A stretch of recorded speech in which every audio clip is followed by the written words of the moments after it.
Üdv mindenkinek, sziasztok! Elektromos adás van, egy újabb forgatási nap elején vagyunk, és én elővettem a szekrényből egy régi pólómat, a jó kis odabasztat fejatút, amiért egyébként 10 adáson keresztül kellett annó még a tévébe blőrözni, elsötíteni, mert a TV2 ezt nem szerette, de most a YouTube sötét bugyraiban gyakorlatilag ez már szabályos.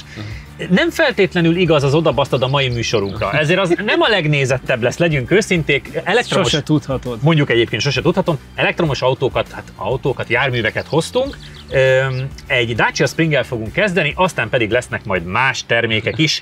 A műsor támogatója a Hedó Kft. Az út, ami összeköt. Megsérült a szélvédőd? Az Ixon Kft. Nálad a helyszínen megjavítja. Reklámépítészeti megoldások 20 éve a G-Ban Partners Kft-től. Támogatunk a játéknet.hu. Játékok bombaáron a netről, akár másnapra.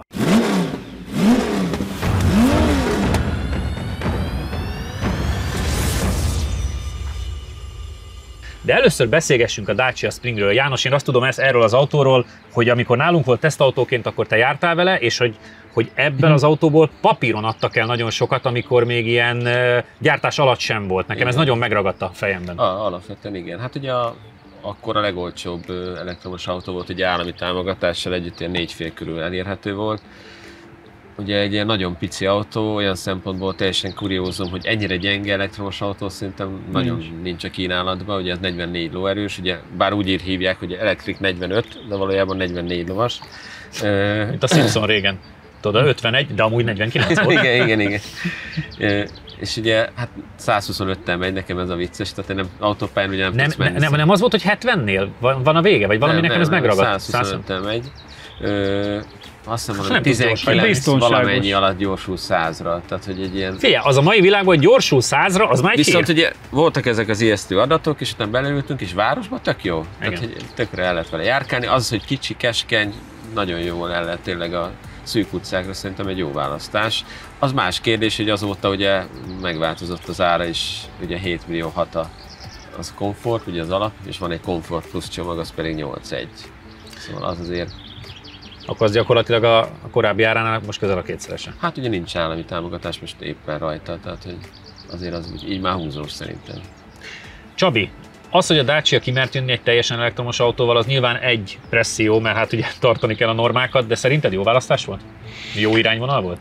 Mindenféleképpen jó olyan szempontból, hogy legalább egy elérhetőbb új elektromos autó. Ugye az elektromos autók, mikor megjelentek, mindegyik általában magasabb árkategóriában került bevezetésre, hiszen alapvetően egyelőre ezeknek a gyártása nem olcsó, vagy nem költséghatékony. És ilyen szempontból mindenképp egy üdítő volt, és nem véletlen, hogy már előrendelésből úgymond el lett adva a Magyarországra érkező összes mennyiség az első évre, ha jól tudom, pillanatok alatt. Nem csak a nagyon jó ára miatt, hanem azért, mert gyakorlatilag versenytárs nélkül van ebbe az árkategóriába, de szerencsére azért ezt megugrottuk, és találtunk neki versenytársat. Igen. Ez majd más. Még mielőtt rátérünk a rendetlenkedésre, én azt mondanám, hogy akkor játszátok le, és nézzük meg, hogy mit tud a Spring a pályán.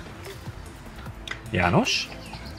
Nem megyek én. Mondanám, hogy nem kell melegíteni. Ja. Szerintem csak hűtsed inkább. Ventilátort viszel hozzá? Nem.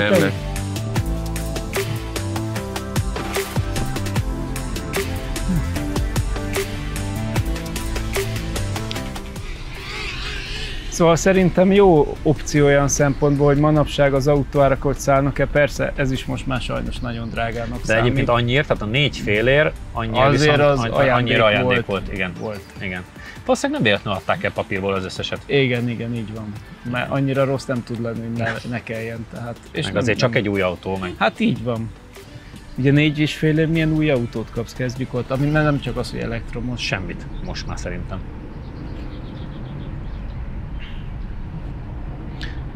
Ja, megy, de nem hangos. Oké, tény, hogy mikor beülsz, akkor azért az anyagminőségek, meg úgy az egész az visszatükröződik. Hát jó, de 4,5. De hát persze, csodákat nem szabad elvárni. Ennyi. Viszont cserébe jön, megy, vadi új. Igen, pontosan. És olyan szempontból üdítő szerintem, és hát hülyén hangzik, de példamutató, hogy manapság ugye az összes gyártó ilyen lóerőgyárnak próbálja beállítani a villanyautókat, pedig pont nem arról kéne, hogy szóljon a környezettudatosság. Ezt ugye minden garázsos tesz be, mondjuk, hogy ezt mindent, de hatalmas nem SUV elektromosan, ez tök jó. Csak... Igen, nagyon klassz, csak semmi köze az, amire az egész ki van találva állítólag. Ja, azt kell mondanom egyébként, hogy a kanyarokban nem mozog rosszul, és a sikánon tök jól jött át. Hát persze, mert olyan keskeny, hogy nem kell sem merre fordulnod. A nagy tempók meg az egyenesek az ellenfelei, de egyébként meg... Szerintem az elején lepadlózta, és onnantól kezdve körülbelül nyomja neki. Szét csinálja, maradjunk annyiba. Szóval, hogy vannak benne olyan dolgok, ami mindenképpen előremutató és átgondolandó, vagy megfontolandó lenne, hogy egy hétköznapi városi közlekedésre egyébként például Franciaországban nagyon sok ilyen kis helyi, ilyen kis gyártótól vannak ilyen ugye kétüléses kis elektromos, meg ilyenek, igen, Lizsé is gyárt igen, ilyen nagyon pici elektromos városi autók, azoknál ez nagyobb nyilvánvalóan, tehát ez egy normális méret. De ott azokkal öregek nagyon sokan járnak. Igen. Idős házaspárok. Simán, itt városban néhány kilométer. Meg a két falu között. Igen. És megértem, mert arra teljesen jó. Igen.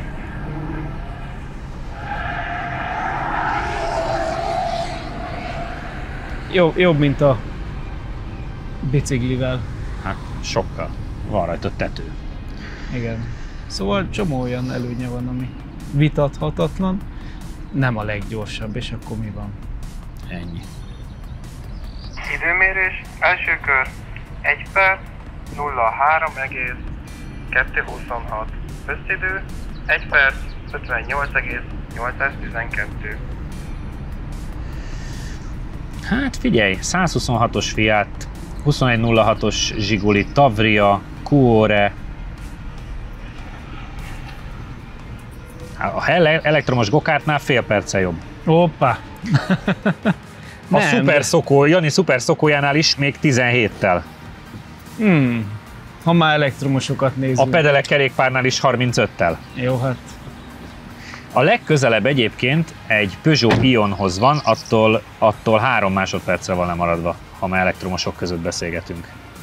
Hát figyelj, az nem rossz. Daciák között alapvetően az utolsó 103, de Na. a legközelebbi elektromos autó hozzá egy Peugeot Ion, annál 3-mal lassabb, és elektromos termékekből a Super Szokódat megveri 17-tel, 15-tel, a Helgokártot 30-al, tehát hogyha már ilyen elektromos szörnyekről beszélgetünk, és azt néztem, hogy nyilván az egyenes az ellenfele, de kanyarban nem mozgott rosszul, főleg a sikánba mentél el gyorsan. Igen. Hát ugye alapvetően szerintem egy rágyabb rugózás van, és ott azért azokon egy átlépdel a rázóköveken. Igen, az a furcsa, ez az első autó, amiben azt éreztem, hogy most hosszú az egyenes. Tehát, hogy nem telik elég gyorsan, megnőtt a pálya. Megnőtt, de amúgy meg szerintem egész kellemes. Ahogy beavatkozik, ugye a menetstabilizál az egy ilyen nagyon hirtelen, úgyhogy az furcsa, de hát majd Csabi úgy megy vele, hogy ne avatkozzon be, mert kikapcsoltam, de azért is beleszólogat így is. Tehát, hogy... Csabi, nézzük meg, hát ha nem merült olyan túl sokat. De összességében meg azt kell mondanom, hogy egyáltalán nem nézett ki rosszul. Figyelj, egyébként, hogy milyen keskeny gumikon meg ahhoz képest tök jól fordult. Igen, tehát, hogy... igen, és egyébként persze dülöngél, de annyira nem élet. Meg az is érdeződik benne, hogy alapvetően ugye nem is nehéz, tehát hogy mivel kicsi, meg nem kell bele őrült egy akucsomag. Ott azt beszélgettük, mikor mentél, hogy azért 4,5 ér, ez egy nagyon jó hát meg opció. Ez egy városra egy igen. zseniális. Lehet vele parkolni, elférsz vele, igen. Csabi bácsi se tudja D-be rakni, úgy látom. De az megvan. A menet stabilizátort kerestem.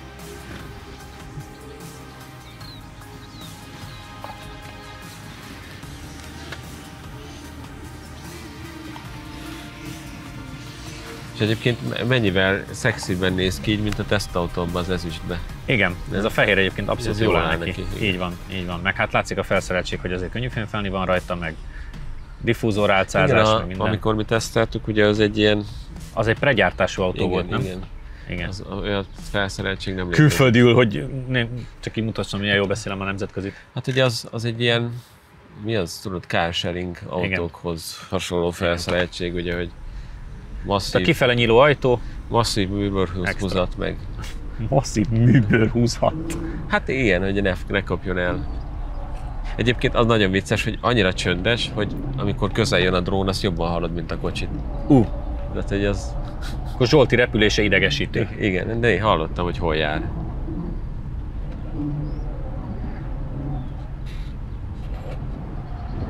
Az első kanyaróban, meg rendesen a sikánba, még azt mondanám, hogy lendületesen jön át.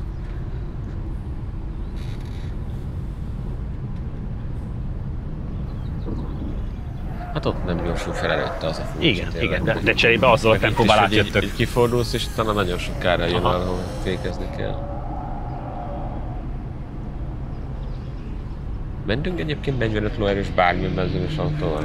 Ugye nézem, de szerintem nem, mert nézem a teljes listát is. 60 lóes autókák voltak. Figyelj, ilyen 126-os Fiat van előtte.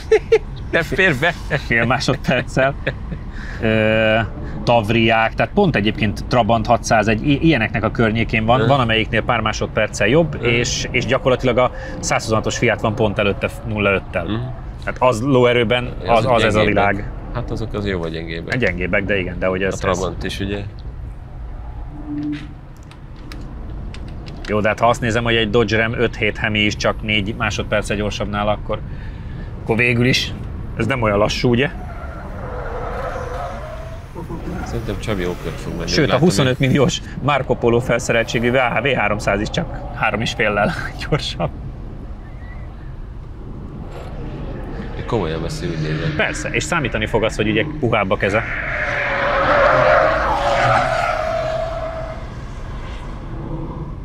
Fél rázótól rázóig, igen. Nem kispályázik. Na, halljuk.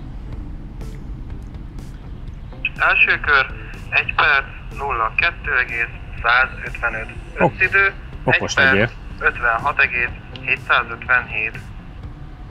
Az van, hogy 1,1-jel ment gyorsabban, és így már például megveri 6 tizeddel a korábban említett 126-os Fiatot, sőt a Giannini felszereltségű Fiat 500-as is tudod, az a kis leültetette. Igen, és így gyakorlatilag maradt neki, hát 2,3 másodperc hátrány az Ionhoz képest. És a jó hír az, hogy nem merül agresszíven, mert ezek szerint akkor Csabi tudott másodikra jobbat menni. Sok tanulság van a körödben. Azt a mindenit neki. Az egyik az, hogy ez vagy nem merült jobban, mint ahogy szokott, mert bőven tudtál javítani. Nyilván ez köszönhető annak, hogy nem annyira agresszív a vezetési stílusod, mint ennek a srácnak itt. 1,1 másodperccel mentél gyorsabban, ez 1.02.1-et jelent, és ezzel megelőzi a 126-os Fiatot, meg az 500-as Giannini Fiatot is, tehát hogy igazándiból helyeket is jelentett ez az abszolút táblázatban bőséggel. Milyen az élmény? Én próbáltam nyilván úgy menni akkor már, hogy ne nagyon szóljon bele a menetstabilizátor, tehát ilyen finom kormánymozdulatokkal.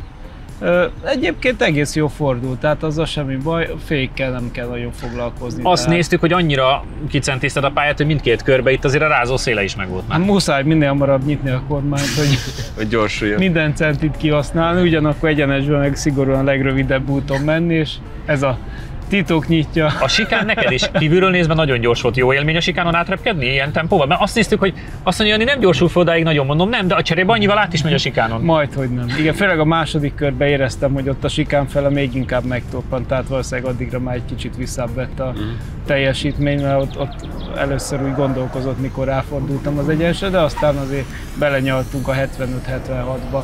Lehet, hogy még tovább is szaladt. Ugye, mondom. Úgyhogy szinte már kicsit könnyezett a szemed. Úgyhogy, de nyilvánvalóan szerintem egy ilyen belépő elektromos autónak ez pont elég ez a teljesítményszint. Tehát nem 200 lóerőnél kéne kezdeni, hanem így városi szaladgálásra ez egy alternatíva tud lenni. És egyébként kanyarba tök jól elfordulgat. Tehát könnyű az autó, ez a másik előnye, hogy nem 2 tonna, igen, ahol általában kezdődnek a nagy elektromos autók, hanem sokkal könnyebb, és ez itt a kanyarokban azért érződik. Tökéletes végszó, picike szünet, és már is jövünk vissza az adás viccesebb részével. Támogatunk a játéknet.hu. Játékok bombaáron a netről, akár másnapra. Reklámépítészeti megoldások 20 éve a G-Ban Partners Kft-től. A műsor támogatója a Hedó Kft. Az út, ami összeköt. Megsérült a szélvédőd? Az Xon Kft. Nálad a helyszínen megjavítja. Látogatószámlálás, 95% feletti pontosság, nagyvállalati referenciák az Xperion-tól.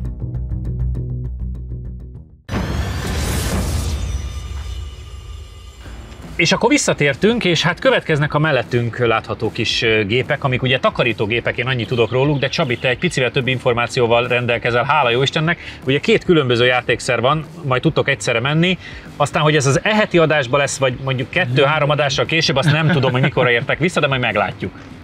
Igen, egy nagyon, nagyon kedves barátunknak van takarító cége, és ő ajánlotta föl ezt a 2 járművet, hogy hasonlítsuk össze, és gondoltuk, hogy akkor vessük össze tényleg egy autóval, hogy mit tudnak. Amit érdemes róluk tudni, hogy amiben különlegesek, ugye mind a 2 nyilván elektromos meghajtású, ilyen ráülős gép. A nagyobbik egyébként értékben közel áll a Dacia-hoz.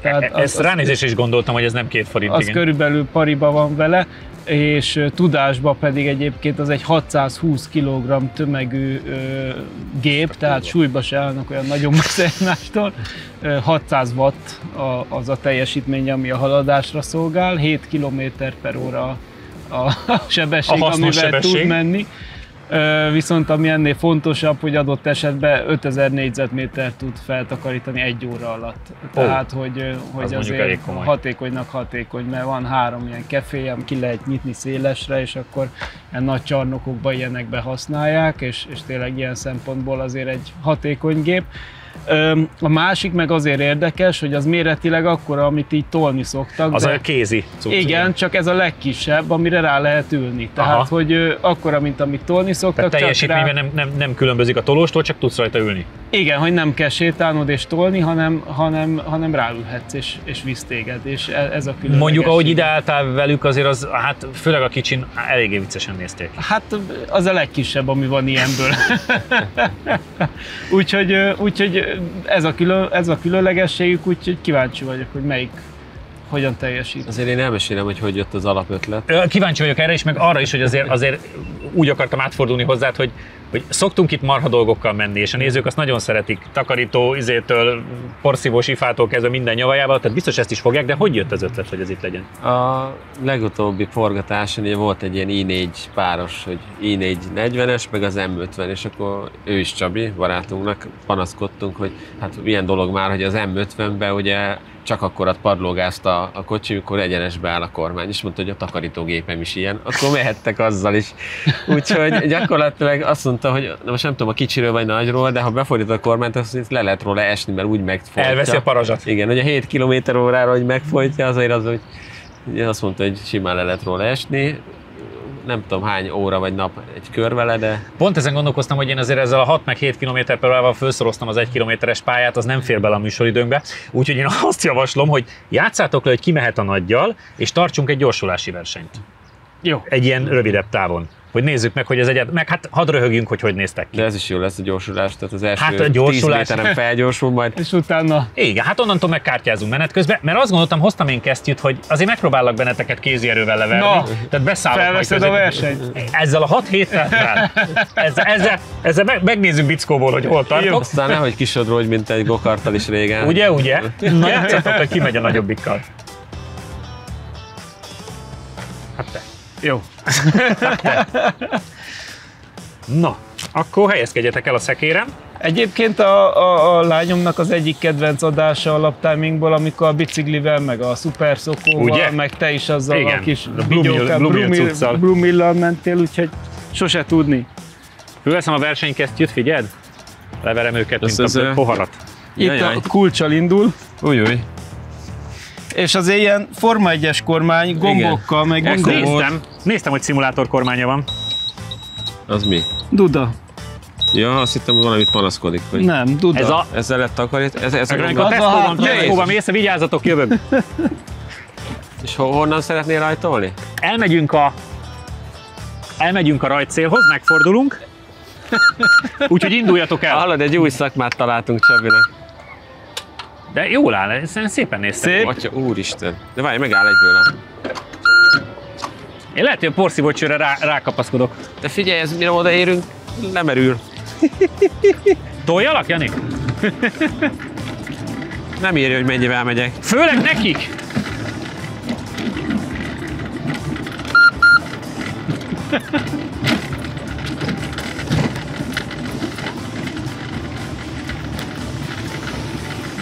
Nagyon vagány. Fel is söpörjük a pályát közben? Leszállok róla, felveszem a hátamra és úgy rohanok. Meglököd?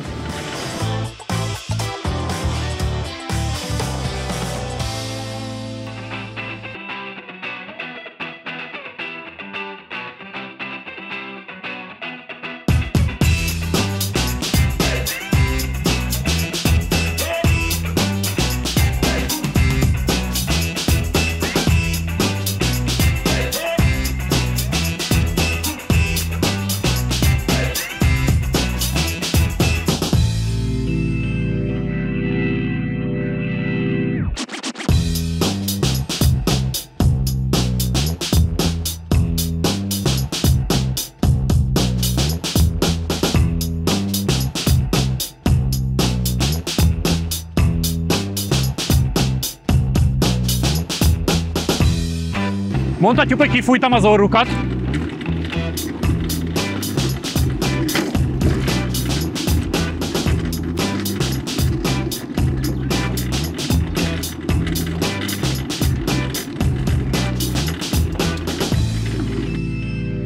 Meg lesz! Meg lesz! Hajrá!